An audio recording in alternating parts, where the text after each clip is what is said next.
আসসালামু আলাইকুম। যে যেখান থেকে আমাদের ভিডিওটি দেখছেন আশা করছি তারা খুব ভালো আছেন। আমরা আল্লাহর রহমতে ভালো আছি। আজকে আপনাদের সামনে আরেকটি নতুন ভিডিও নিয়ে হাজির হলাম। সকালবেলায় উঠে গাছ দেখতে চলে আসলাম। আমার গাছ দেখতে খুব ভালো লাগে।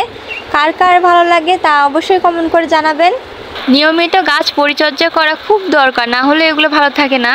এই পাখিগুলো অনেক স্মার্ট। আমি যখনই ক্যামেরা অন করি তখনই পাখিগুলো স্ট্যাচু হয়ে যায়, বুঝি না। এখানে আমার ভাই দুটা কাপড় গোছে নিচ্ছে, ওরা সেইভাবে কাপড় গোছাতে পারে। এই তো কাপড় গোছানো শেষ। আজকে আব্বু বাজার থেকে কাঁচামরিচ নিয়ে আসছে, সেজন্য রোদ্র আকাশ কাঁচামরিচ বাছতে বসে গেছে। এই তো কাঁচামরিচ বাছা শেষ।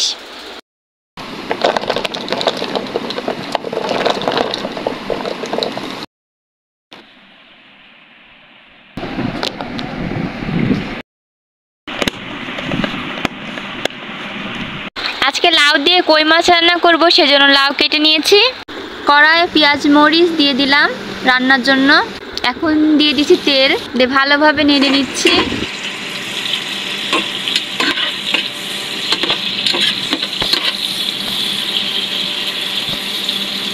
এখানে আদা রসুন বাটা আর সব মশলা দিয়ে দিয়েছি। এখন দিয়ে দিচ্ছি পানি। এবার ভালো করে কষে নিব। দেখছেন ভালোভাবে কষে নিচ্ছি। তেল বেরিয়ে হয়ে গেছে।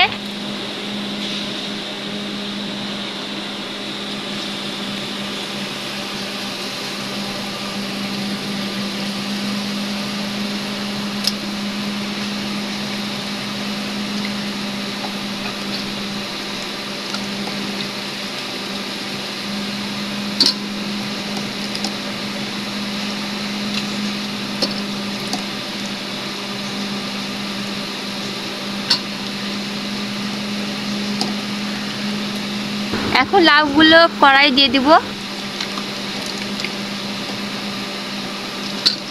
এখন ভালোভাবে নেড়ে নিচ্ছি।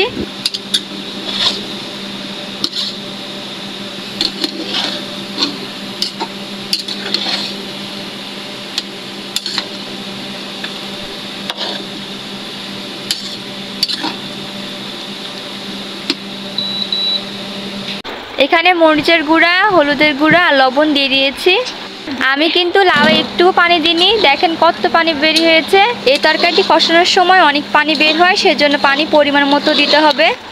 লাউয়ে পরিমাণ মতো পানি দিয়ে দিলাম। পানির পরিমাণটা অল্পই দিয়েছি, কারণ হচ্ছে কষানোর সময় লাউ গলে গেছিল। মাখিয়ে নিচ্ছে।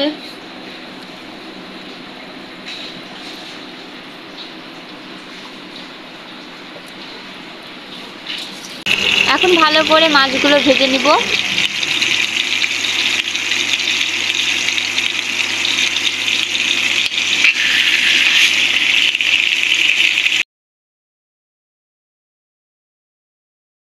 এখন মাছগুলো তরকারিটা দিয়ে দিচ্ছি।